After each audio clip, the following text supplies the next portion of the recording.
بنو امیہ کا بادشاہ عبد الملک بن مروان جب ملک شام میں طاعون کی وبا پھیلی تو موت کے ڈر سے گھوڑے پر سوار ہو کر اپنے شہر سے بھاگ نکلا، اور ساتھ میں اپنے خاص غلام اور کچھ فوج بھی لے لی، اور وہ طاعون کے ڈر سے اس قدر خائف اور ہراساں تھا کہ زمین پر پاؤں نہیں رکھتا تھا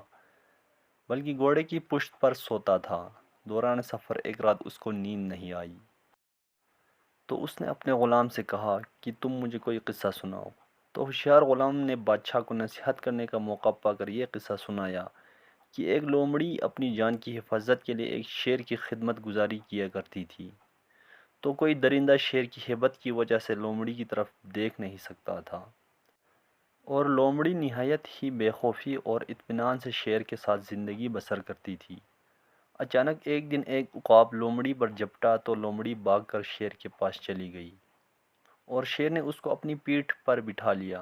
عقاب دوبارہ جھپٹا اور لومڑی کو شیر کی پیٹھ پر سے اپنی چنگل میں دبا کر اڑ گیا۔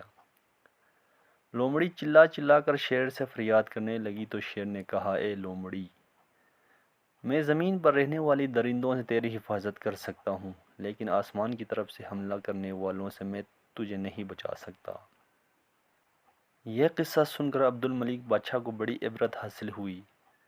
اور اس کی سمجھ میں آ گیا کہ میری فوج ان دشمنوں سے تو میری حفاظت کر سکتی ہے جو زمین پر رہتے ہیں، مگر جو بلائیں اور وبائیں آسمان سے مجھ پر حملہ آور ہوں، ان سے مجھ کو نہ میری بادشاہی بچا سکتی ہے، نہ میرا خزانہ اور نہ میرا لشکر میری حفاظت کر سکتا ہے۔ آسمانی بلاؤں سے بچانے والا تو بجز اللہ کے اور کوئی نہیں ہو سکتا۔